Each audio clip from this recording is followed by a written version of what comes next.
वालेकुम वरहमतुल्लाहि वबरकातुहू। बच्चों, आपका मेरी कक्षा 9 में स्वागत है। आशा करती हूँ कि आप सब कुशल मंगल होंगे। हम जो आज पाठ आरंभ करेंगे वो है गुलाब सिंह। गुलाब सिंह की लेखिका हैं सुभद्रा कुमारी चौहान। इस पाठ को आरंभ करने से पहले हम लेखिका का थोड़ा परिचय लेंगे। सुभद्रा कुमारी चौहान का जन्म 1904 में प्रयाग नाम यूपी में हुआ था। आपका जन्म यूपी के एक गांव प्रयाग में हुआ था और आपका निधन यानी मृत्यु 1948 में हुआ। बाल्यकाल में साहित्य में इनकी विशेष रुचि थी। बचपन से ही इनको हिंदी पोएट्री लिखना बहुत पसंद था, हिंदी लेखन लिखना बहुत पसंद था। प्रथम वाक्य रचना 15 वर्ष की आयु में ही की थी। जब उन्होंने अपनी पहली कविता लिखी थी तो उनका एज क्या था, वो 15 वर्ष की ही थी। राष्ट्रीय आंदोलन में आप भाग लेती रहीं। आपने बहुत सारे नेशनल मूवमेंट में भी पार्टिसिपेट किया है। आप कई बार जेल गई थी। क्यों जेल गई थी? क्योंकि नेशनल मूवमेंट्स में आपने भाग लिया था, उसके लिए आपको कई बार जेल भी जाना पड़ा।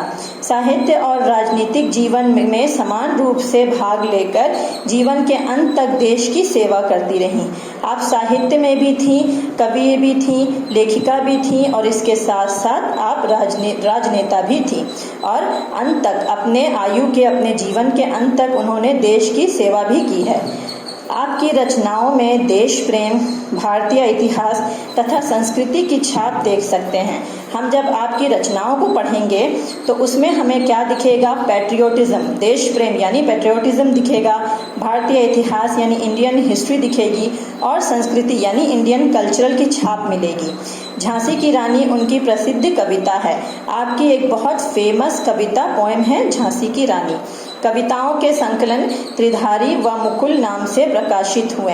आपकी कविताओं का कलेक्शन यानी पोएम्स का कलेक्शन त्रिधारी के और मुकुल के नाम से प्रकाशित हुआ यानी पब्लिश्ड हुआ। आपकी कहानियाँ सरल शैली, मधुरतम भावनाओं, आदर्श और यथार्थ में सर्वस्पृथी संघर्ष पर आधारित है।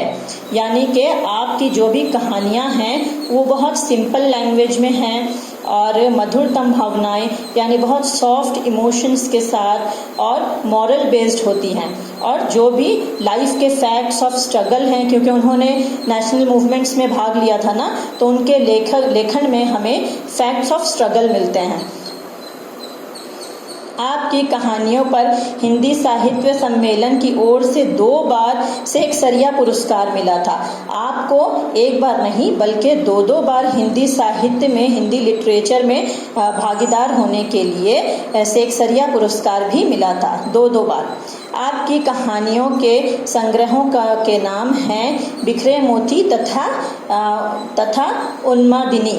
आपके जिस तरह से पोइट्री कलेक्शन के 2 थे, मैंने अभी आपको बताया, त्रिधारा और मुकुल, उसी तरह से कहानियों के 2 संग्रह थे। उसमें एक का नाम है बिखरे मोती और दूसरा का नाम है उन्मादिनी। धन्यवाद। गुलाब सिंह, ये जो हम लोग कहानी पढ़ेंगे ये एक अमर अंत कहानी है यानी इटर्नल स्टोरी है, जिसमें इस कहानी के द्वारा देशभक्ति, त्याग, बलिदान और बलिदान के बारे में बताया गया है। देशभक्ति यानी पेट्रियोटिज्म, त्याग और बलिदान यानी सेक्रीफाइस और के बारे में बताया गया है। और प्रजा की जिम्मेदारियां, कर्तव्य आदि का चित्रण किया गया है। और प्रजा की यानी जनता, जो हम लोग प्रजा हैं, जनता की क्या जिम्मेदारियां होती हैं, रिस्पॉन्सिबिलिटीज होती हैं, उनका क्या कर्तव्य होता है, उनका दायित्व क्या होता है, उसके बारे में चित्रण किया गया है। इस पाठ में झंडा स्वतंत्रता के संकेत के रूप में दिखाया गया है। इस पाठ में हम पढ़ेंगे कि झंडा को फ्रीडम के एक साइन ऑफ फ्रीडम की तरह दिखाया गया है। दिन और तारीख की जरूरत नहीं। जब हम अमर अंत की कहानी कहने वाले हैं तब एक दिन और एक तारीख को पढ़कर क्यों चले? देखा ना आपने कि इसमें लेखिका का द वे ऑफ स्टाइल बिल्कुल अलग है। वो क्या बोल रही हैं कि जब हम किसी स्वतंत्र के बारे में, किसी बलिदान के बारे में कहानी पढ़ते हैं तो उसके लिए हम किसी दिन या नाम के मोहताज नहीं हैं। अब यहाँ लेखिका दिन और तारीख क्यों नहीं बता रही हैं? क्योंकि हमें स्वतंत्रता एक दिन में तो नहीं मिली। अलग अलग जाति के अलग अलग लोगों ने मिलकर स्वतंत्रता के लिए त्याग दिया है और मृत्यु को भी अपनाया है। तो इसलिए उन्होंने एक तारीख या एक दिन को विशेष रूप से यहाँ आकर्षक नहीं किया है कि किसी एक दिन या एक तारीख के बारे में क्यों कहें, क्योंकि हर किसी का बलिदान इसमें मिला है और स्वतंत्रता हमने एक दिन में हासिल नहीं की, वो सालों तक कई साल तक उसमें स्वतंत्रता सेनानियों ने अपना भाग लिया था, उसके बाद हमें स्वतंत्रता मिली। इसलिए यहाँ लेखिका ये कह रही हैं कि किसी दिन या तारीख को पकड़कर क्यों चलें। अब यहाँ से कहानी आरंभ होती है। उसके घर में पिता थे, माँ थी और एक गुड़िया सी बहन थी। गुलाब सिंह सारे घर का दुलारा था। अब यहाँ पे जो विशेष हैं वो हैं गुलाब सिंह। उनके बारे में हम ये कहानी पढ़ेंगे कि गुलाब सिंह के घर में उनके पिता थे, उनकी माता थी और उनकी एक छोटी सी बहन थी। गुलाब सिंह सारे घर का दुलारा था। गुलाब सिंह को घर में सब लोग मोह करते थे, प्रेम करते थे। एक दिन की बात है, वो बीमार पड़ा। माँ ने उसका खाना बिल्कुल बंद कर दिया था। एक दिन क्या हुआ, गुलाब सिंह बीमार पड़ गया और माँ ने उसका खाना बिल्कुल बंद कर दिया। बीमार पड़ा तो खाना क्यों बंद कर दिया? क्योंकि जब हम बीमार रहते हैं तो हमें औषधि के साथ साथ खान पान का भी सही तरीके से खान पान भी लेना चाहिए। कुछ भी हर कुछ नहीं खा सकते, इसलिए उनकी माँ ने उनका खाना बंद कर दिया था। पर उसकी बार बार कुछ खाने को मांगना छोटी बहन से ना सहा गया। लेकिन उनको भूख लग रही थी और वो बार बार खाना मांग रहे थे, जो देखकर उनकी छोटी बहन को अच्छा नहीं लगा और वो उनको सह नहीं पाई। वो चुपके से गुड़ और चने चुरा लाई और खिला दिए अपने भैया को।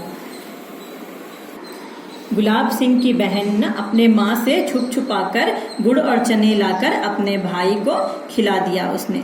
उसके बाद भैया का बुखार बढ़ गया, पर वो तो खिला ही चुकी थी और गुड़ और चने खाकर भैया का बुखार और भी यानी गुलाब सिंह का बुखार और ज्यादा बढ़ गया। लेकिन अब तो वो खिला ही चुकी थी, अब क्या कर सकते हैं। अपने भाई के संतोष के लिए वो माँ बाप का गुस्सा भी सहने को तैयार थी। अपने भाई के संतोष के लिए, खुशी के लिए, सेटिस्फेक्शन के लिए वो माँ बाप का गुस्सा भी झेलने को तैयार थी। पर भाई ने गुड़ चने की बात किसी को ना बताई। धीरे धीरे रोग उतर गया, पर भाई के मन पर बहन के प्रेम की छाप पड़ गई। धीरे धीरे उनका बुखार तो उतर गया, उनकी तबीयत जो खराब थी वो ठीक हो गई, लेकिन उनके दिल में अपनी बहन के प्रेम की छाप सदा के लिए रह गई। ऐसी एक नहीं अनेक बातें बहन की, माँ की, पिता की उसके मन पर छपी थी। उसी तरह से उनके दिल में सिर्फ यही एक नहीं बल्कि इसके अलावा और भी बहुत सारी बातें उनके दिल में छपी हुई थी, माँ की, बहन की, पिता की।